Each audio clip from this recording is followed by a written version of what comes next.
Welcome to Consulting Chai. Welcome to the second part of NABH implementation. So let's dive in. Okay, so last time we covered from the overview till MOU.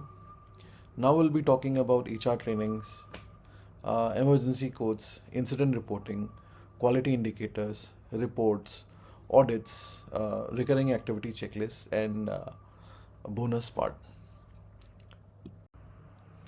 Okay, so in HR and trainings, what we have is there are basically two parts. One is what you are supposed to keep inside the individual files, and the second part is the training part. Okay, so very briefly, in individual file, you need to have a JD, then you need to have a appointment letter, um, identification and address proof. Then you have your police verification report, then your confidentiality agreement, privileging forms, academic certificates, training related to certain skills that is required as per the job of the staff. Then you have your individual training records sheet where you have all the list of trainings that you have undergone personally. Then appraisal forms. Then you have your letter of communications, which can be either letter of appreciation or some certain warnings. Then in the end, when the staff they leave, they have the resignation, exit interview, and experience letter. Okay, and in the training part, you have your training calendar. Okay, then you have your training attendance, where you're not just writing about the attendance, but in a brief para, you're also mentioning about certain about the training topic. Little short description about that. Then you have your training feedback, and then you have your training assessments. Now let's dive in. So in JD, you are basically writing what is the staff is expected to do, the particular points. Okay, and from JD you also have your KPI. Okay, so KPI where the staff will be evaluated as per the uh, quantitative KPI which is defined in their job description. Then you have your appointment letter where all the terms and condition of the appointment, the joining date, all those things are there in the appointment letter. Identification and address proof. Identification as in your PAN card or voter ID, address proof, Aadhaar, passport, voter ID, driving license, like that. You have your police verification report. Police verification report is very important. So from the police, you have taken a letter that this person is from this exact place. So you have a verified police record of the staff which is working in your hospital. Then you have your confidentiality agreement. So confidentiality as in the staff has to sign this agreement that he will not be revealing those confidential information about the hospital, about the staff to outside without proper channel or without for no reason.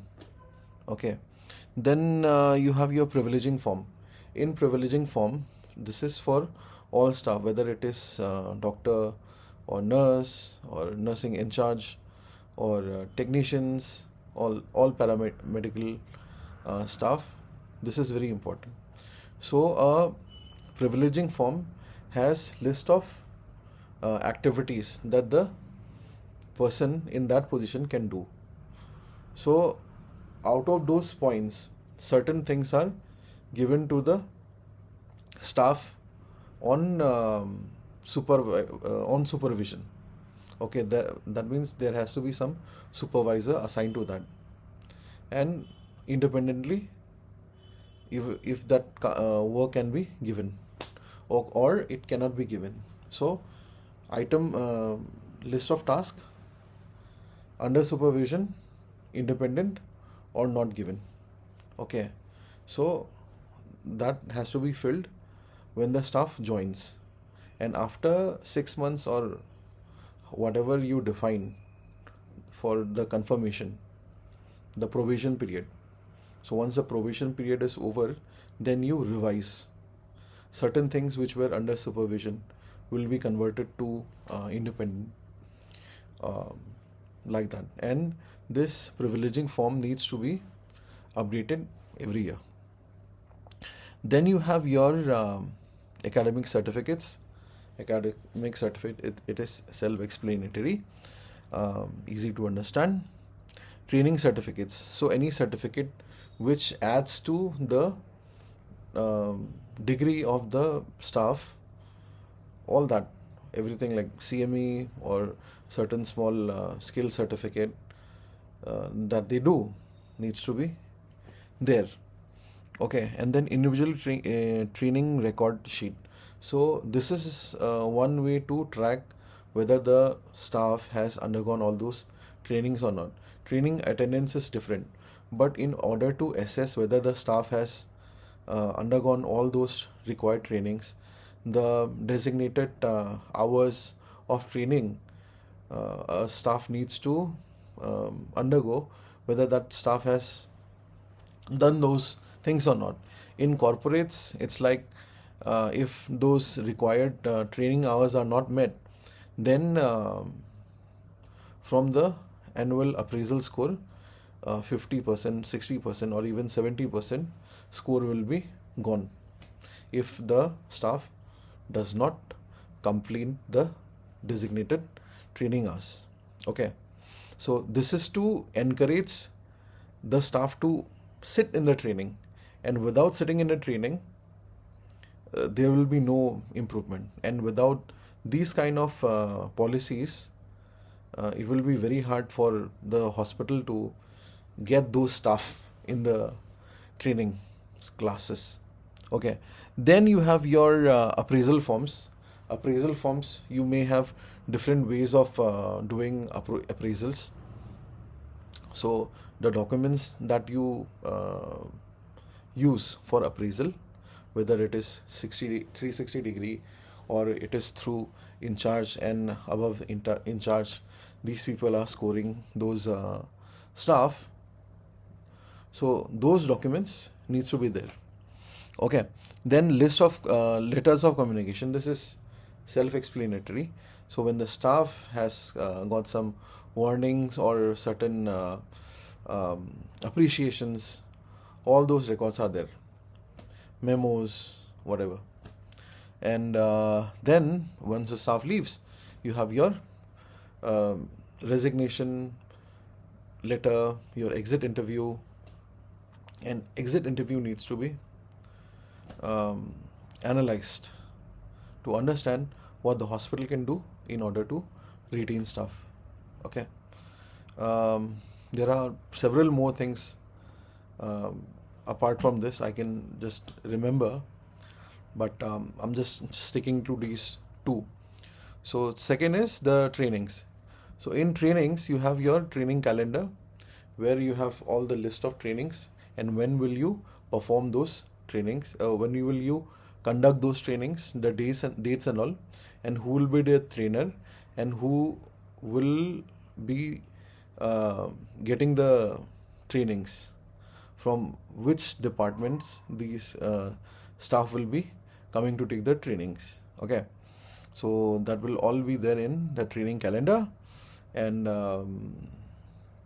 it is recommended that all the training should be repeated every 6 months. Okay, and then you have your training attendance. Very simple. So whatever training topic you have to write a brief para on that, and then you need to take the attendance of all the staff who are getting the training.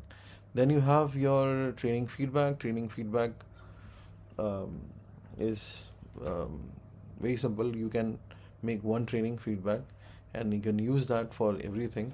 You can even use a Google form for this thing, or you can even have a comprehensive training software.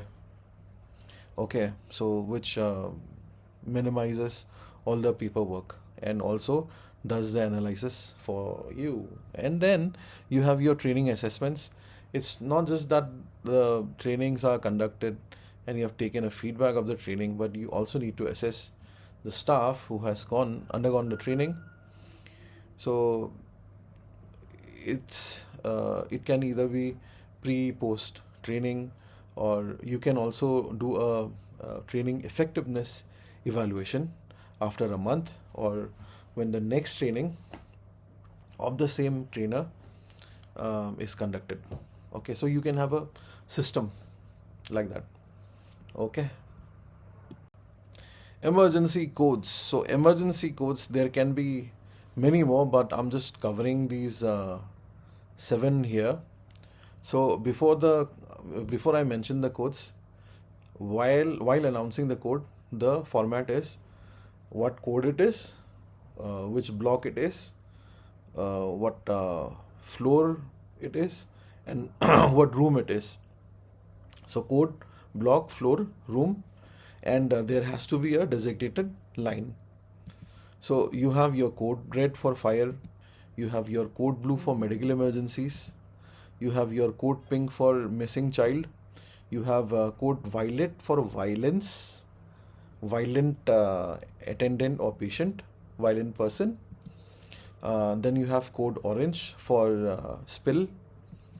Then you have code yellow for mass casualty. Then you have code black. You don't need code black in all places, but certain places where you have a chance of such incidents, you should implement code black. So there is a checklist you can use. Now let's dive in. So code red, you just need to remember race pass, rescue, alert, contain, extinguish, pull the pin, aim at the base of the fire, squeeze, sweep side to side. Okay, so code red, for entry level, you need to make a video of code red mock drill, and then you need to upload it in the application itself. Code blue, medical emergencies. This is mostly the cardiac arrest. So you need to have a team of that, and your team should be available around the clock. So at least 3 to 4 teams should be there, so that they are available. So instead of putting person, it is recommended that you assign designation.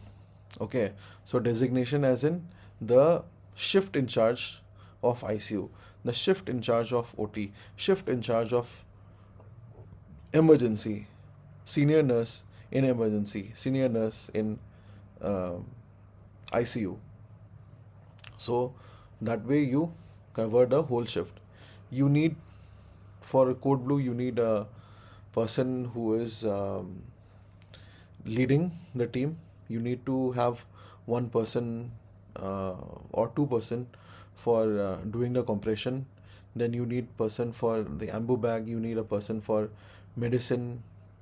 You need one person to note down everything. Okay, so that ways you need 5-6 people team. Okay, so which has to be selected from these departments. Okay, and there has to be round the clock, and it depends upon hospital to hospital how big your hospital is.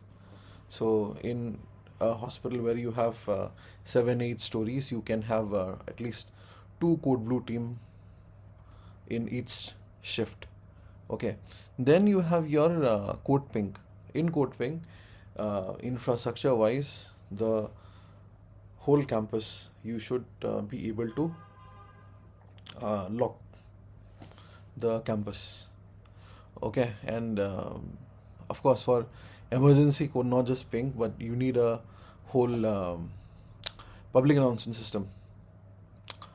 Okay, so it's not just kidnapping, but a child can go missing. A child was accompanied by an attendant in the OPD, and the child went somewhere and he or she locked himself or herself inside some room. So that can also be a cause for code pink. Okay, you can see, I'll be uploading videos for each of these codes, so you can always refer to these. Okay, then we have code violet. Code violet is when there is a violent patient or violent attendant making a scene. So there, once the code violet is announced, everyone, many people from around the from all across the department, from the nearby floors, they'll be coming there and gathering and making a circle to control the situation. Okay, there is, however, one question that is being asked to me several times by many hospital owners, that what do we do when there is a mass attack? Okay, we'll be covering about that. I have devised one idea, and we are trying to implement it. I hope that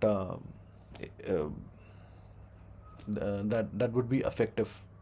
Okay, so I'll cover that in some other video. When we do code violet, I'll also cover that. Okay, then we have code orange. Whether it is blood spill or chemical spill, you can have code orange for that. Okay,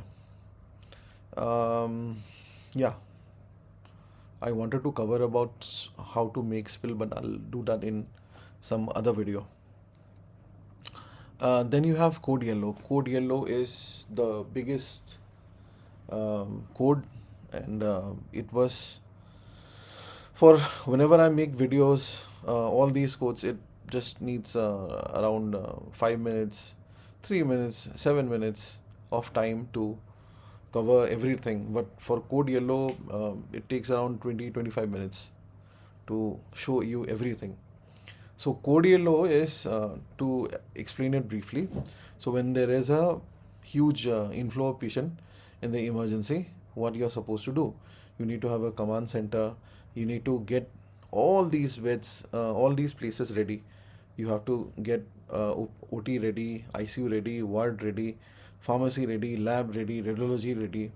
And once all these patients come, they need to be segregated into black for dead on arrival, red for very critical, yeah, okay, black, you have red, you have yellow for patients who are injured but they are not critical. Okay, so, and then you have your green. They are not much injured, some first aid can be done, or patients, people who are traumatized. Okay, so the first thing is to segregate them and send them in their respective places. One point, in code, in the black category, sometimes what happens is you may have to, when there is huge flow of patient, you may have to leave certain very critical patients. Okay, that you know that you will not be able to help them, and you don't have the infrastructure. So sadly, those kind of patient, they go in the black category. But once you clear from those, then you can take it. Okay, this may be little controversial, but this is what I have learned from very experienced people. Okay, and then you have code black for bomb threat. So for bomb threat, whenever it works when you get a call from the bomb threat, from the attacker. Okay, so you have a checklist. So in the checklist, you need to ask questions very fast so that you get most of the details, okay, without panic. So what is important is you need to have the checklist of questions. Okay, so like what kind of device it is, where you have planted it, how does it look like, when it will blow, and in the end you ask what is your name, why you're doing it, all that. Last, what is your name, who are you? So when you ask so many questions, so the person might give you certain vital informations. Okay, if you don't ask, then it's natural that you'll not get any information. Okay. Incident reporting goes in cycle. So incident occurred, incident reporting done, you do RCA kappa, and then you improve, and then it goes on and on. All right, so in incident reporting is a tool for improving process for patient safety. Patient safety being the center of everything. Then there are types of incidents, like you have near miss, you have no harm, you have adverse event, you have sentinel event.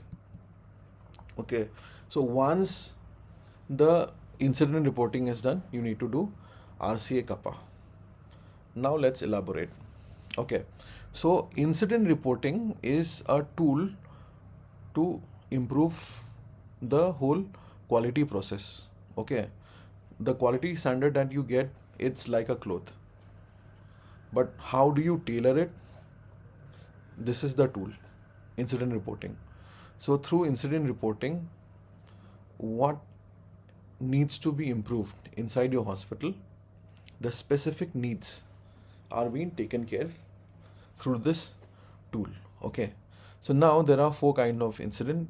One is near miss. Near miss means the incident was about to happen, but it was stopped and it did not reach the patient. In no harm, the incident happened, but the wrong thing happened, but there was nothing, no harm, and nothing happened to the patient. Okay. Adverse event.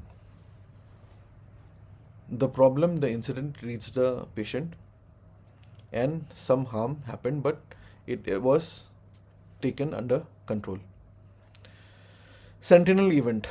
The harm reached the patient either died or full body or some part of the body became permanently paralyzed.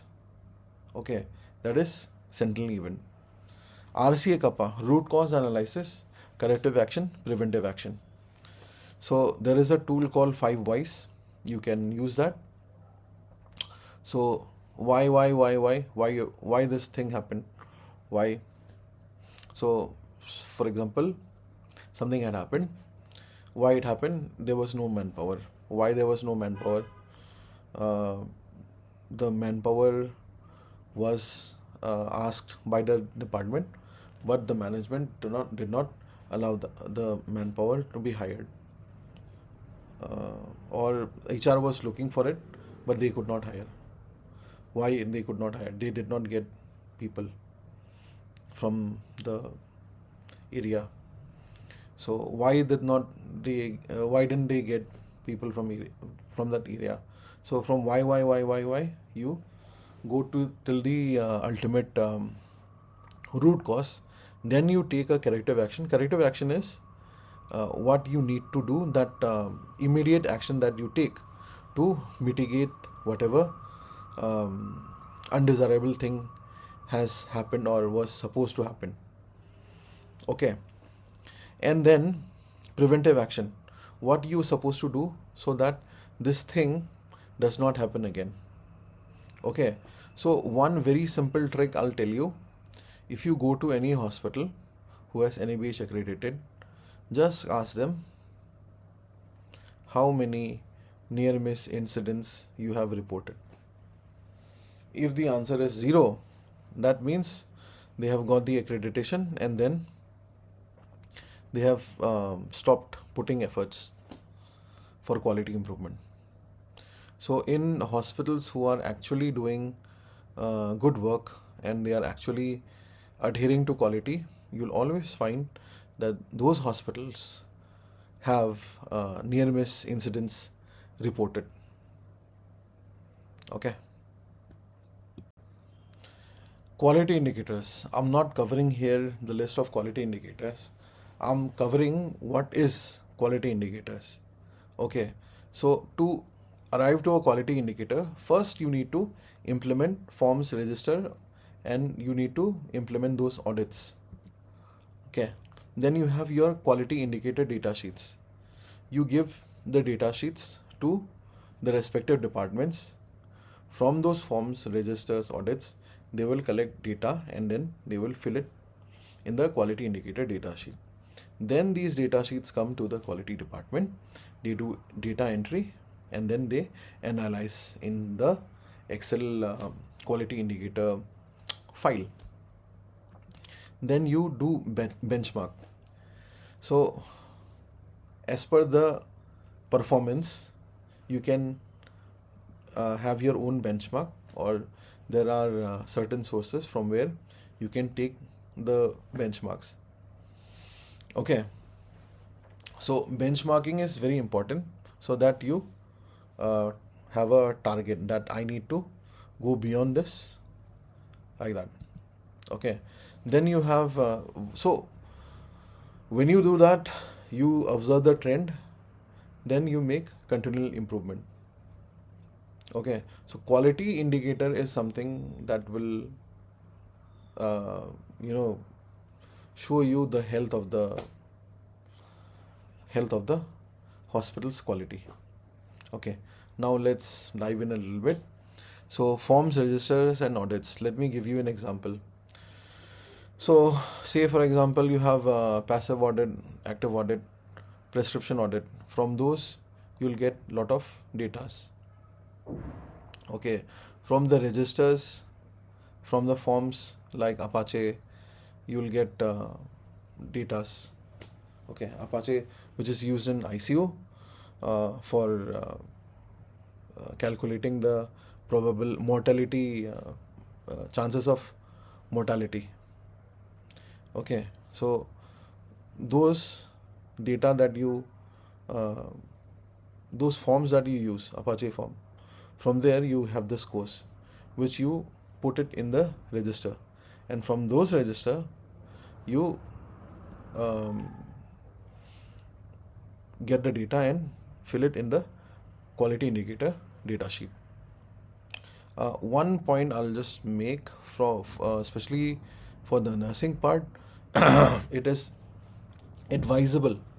It is very important that the nursing superintendent understand what is going inside the nursing department in terms of quality indicators. Okay, so the indicators sheet, which is filled by the nursing in charges from all respective departments, it should first come to the nursing superintendent, and the nursing superintendent should put all the datas, compile it, and then those compiled data should be given to the quality department.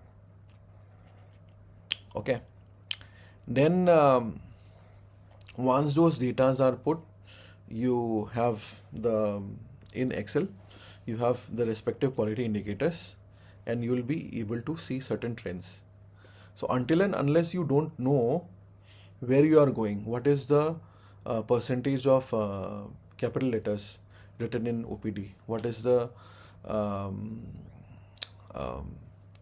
so there can be many things. So quality indicator, once you analyze it, you see the trends, you need to have certain benchmarks. Okay, so once you have those benchmarks, then you know where you need to improve, and to improve that you take certain decisions in the committee meetings, and then you implement it, and then you will see whether there are certain improvements or not, and then in other next committee meeting you see the trends, and accordingly you take decisions, and this is how you improve the quality. Okay, and then that is why uh, this is how the whole continual improvement happens. Okay, then you have several reports. Okay, reports like quality improvement projects. You need to have two quality improvement projects done every year. You have your quality assurance programs that you need to do department wise for imaging, lab, emergency, OT, ICU. Okay. Then you have your clinical pathways. So clinical pathways, you have to take certain clinical department, and then how you treat a patient, the whole pathway, the whole process needs to be mapped out. Okay. Then you have uh, then you have your BME report. BME report is very important so that you don't miss out on AMCs and calibrations. Okay. Then you have other reports like you have your culture, swab culture report, water test report, all that. Okay. Now let's elaborate. Quality improvement projects, you need to take certain problems in the hospital. Then you can use a Six Sigma tool. You define the process, you measure the process, quantifiable. Okay. Then you analyze it in the Excel, the datas, and then you improve it. Improve as in you give certain points what to do in order to improve. And then when you see improvements, you control it. Okay. So the retrospective prospective study that you do, that this is how say for example the discharge time, turnaround time for discharge used to be 6 hours. Now after implementing these process, now it has gone down to 5 hours. Now we'll do more to decrease it to 4 hours, 3 hours, 2 hours. Okay. So quality improvement projects, just giving you an example. Quality assurance program. So quality assurance program is for to have this is for patient safety and to standardize the process, to have more robust infection control practices, and to have competent staff. Okay. And quality assurance program, it promotes a strong culture for error reporting. Okay, like in incident reporting, I missed out one point.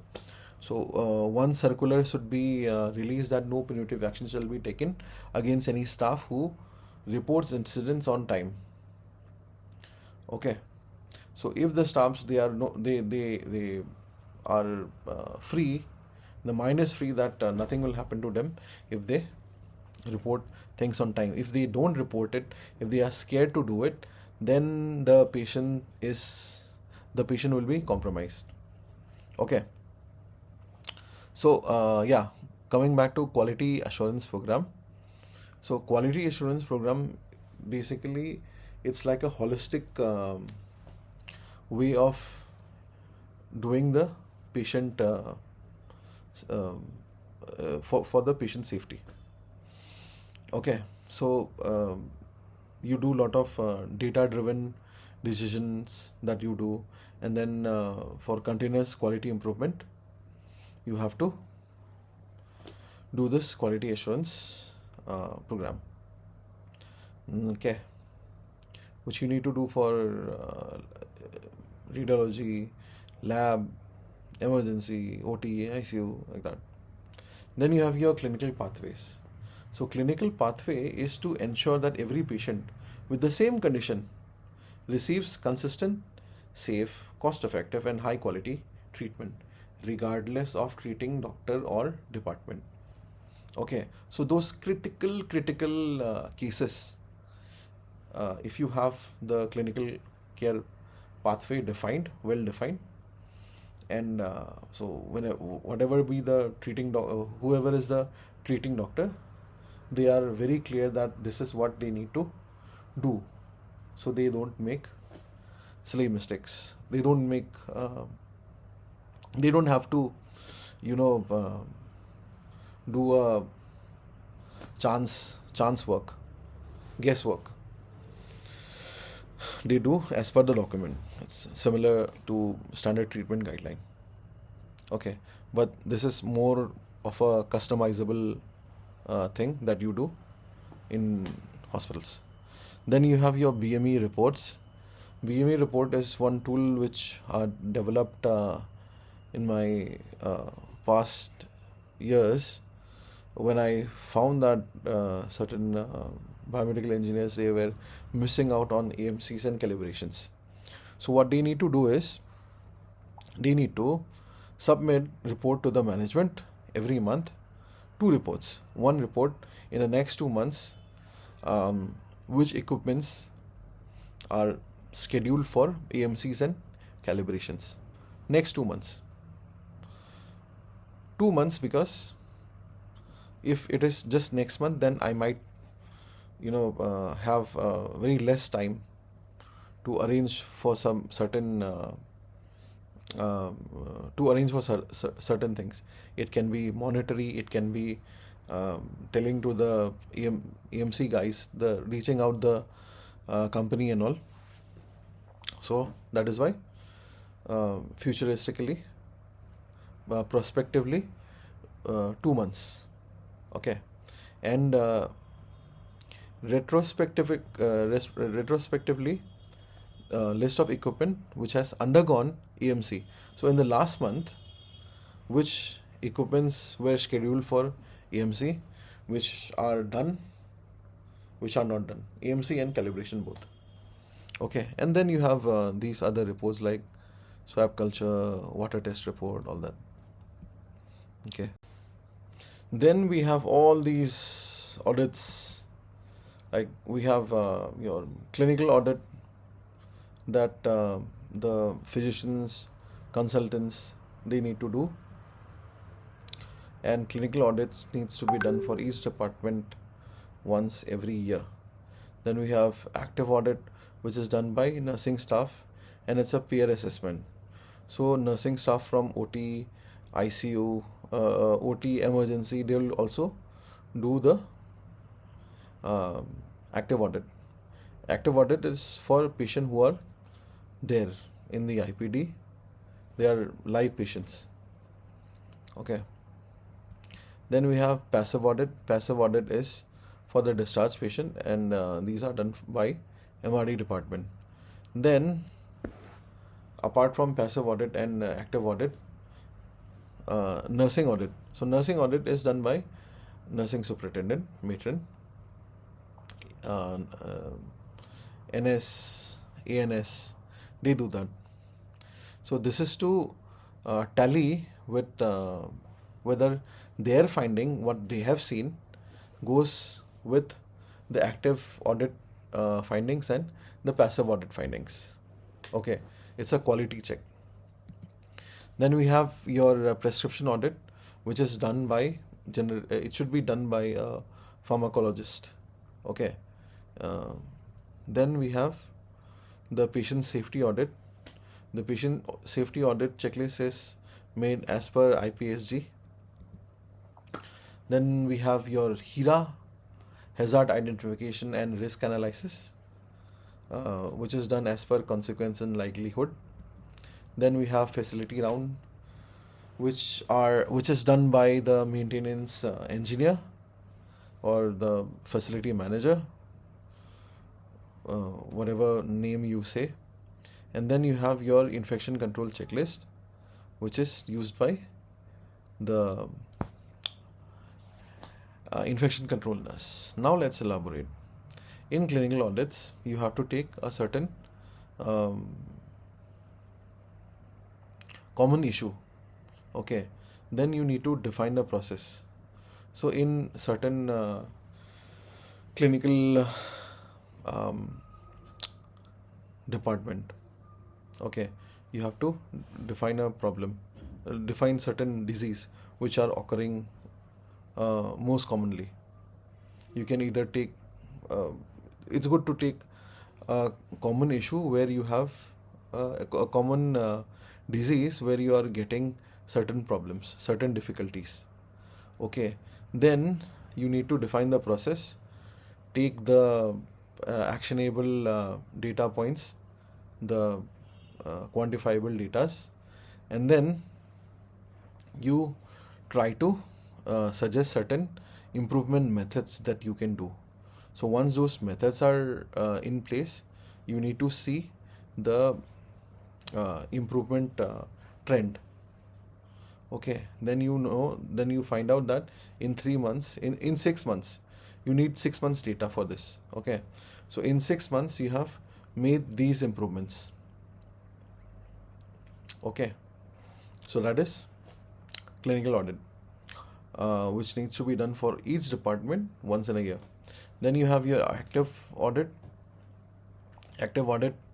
So this checklist is mostly clinical, where the nursing staff are doing peer assessment. No staff should do their own department's active audit.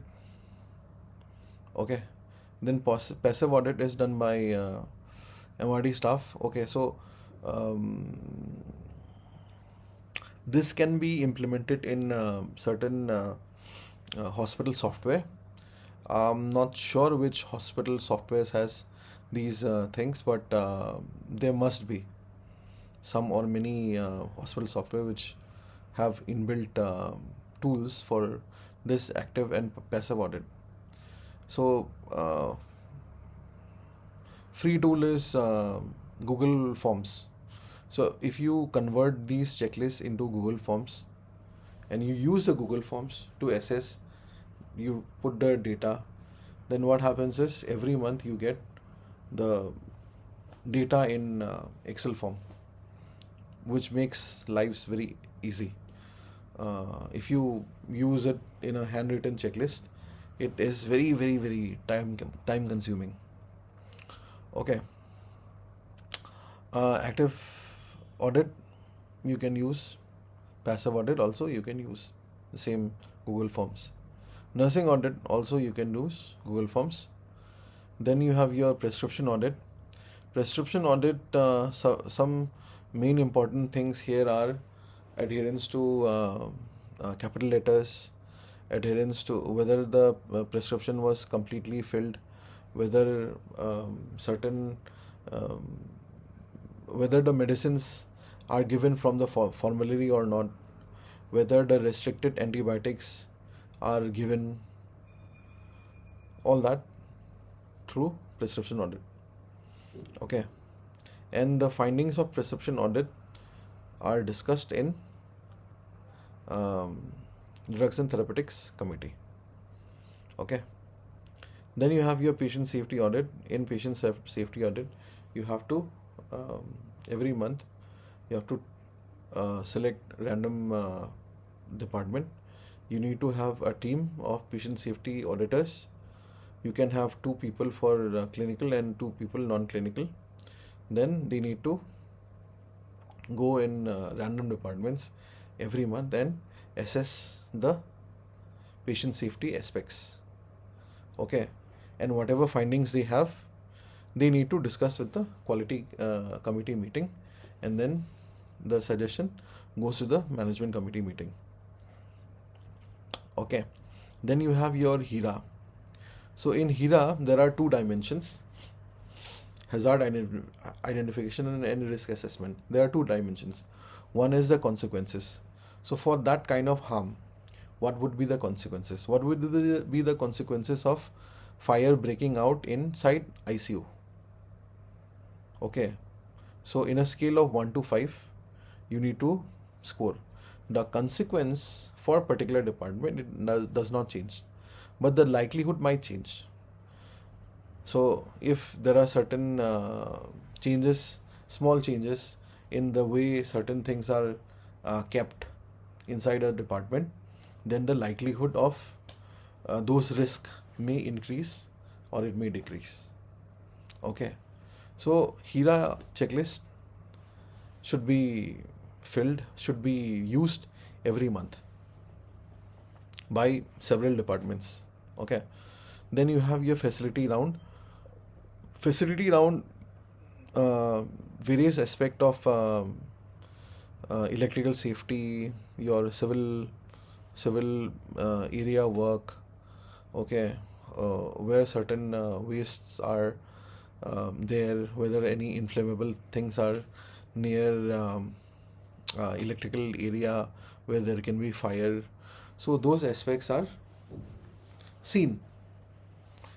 Whether there are enough fire safety um, things are taken into consideration or not. So it's like uh, in many places I have seen time and time again in all the projects I have done throughout my uh, um, 10 years of 10 plus years of experience in consulting. I've always found this one common saying by staff. I had been telling our management, they don't listen. Where is the documentation? This is your tool to document and submit it to the management. So this is the proper channel. So once you have submitted, once you have said that you need this, and if they ignore, then they will be the one who will be in trouble if those things happens. Okay, your work is to assess, your work is to report. Okay, and you need to do your follow up, and of course those things are there. Then you have your infection control checklist. So various departments periodically, whether it is monthly or fortnightly, the infection control nurse needs to go on round and check these aspects. Okay. Then we have your our recurring activity checklist. So recurring activity checklist is the list of activities which needs to be monitored periodically. So during my implementation of NABH experiences, uh, NABH in several hospitals, um, I used to give certain work to the departments, and I would assume that they are continuing it, but I would be wrong to assume those things. So after 2 3 months, when I come back and ask them whether they have done those things, then I would find out that they have not. They have discontinued doing it after the first go. So that happened a lot with committee meetings. That happened a lot with certain audits. Okay, so recurring activity can be like audits, your reports, checklists, assessments, mock drills, and committee schedules. Okay, so it is very important that you make sure that these activities are done on time. It is highly recommended that you make a big uh, banner where you have the list of all these activities, all the activity in one, and all the committee meetings in one. Okay, and then month wise you have all the columns, and in each box, against each row, against each month column, you write the date of uh, that particular point when you have completed that. So in 1 and 2 sheets you have a bird's eye view of all those activities that needs to be monitored periodically, and it is one of the most important tools a quality department can have. Okay, now the bonus tips. Bonus tips I remembered about these points later on. I was not planning to put it, but these are very important ones. Number one is deliverables and timeline. If you are planning to implement NABH in your hospital, you should have a list of things that needs to be done, and you need to give timeline to that. Okay. Then comes your follow-up of worksheet. So in follow-up of worksheet, you need to write down all the points that you assign to certain department and the department in charges. Acha, before even this, you need to have a list of all the departments and departmental in charges. Also, you can have a second in line person.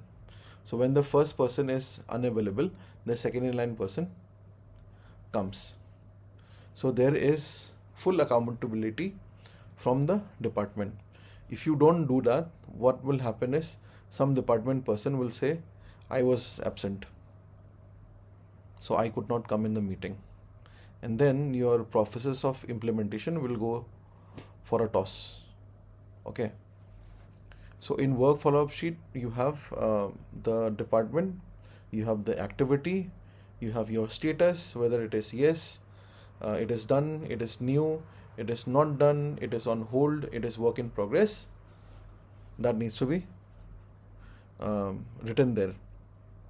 And then very important, when this point was discussed for the first time, the date. So you have put another column, and you can have a remark column. Okay, you can also have a priority column, whether it is priority 1, 2, 3, 4. Okay, then you have list of documents. List of documents is all the documents that you give it to the individual department in charges for review. You take a signature with date that you have given it, so it is 100% documented. Same thing you do for forms and format. Okay, so if you do this, you'll be in much control. And if you miss out on these, if you rely on your memory, then my experience has not been so good with remembering things. Okay.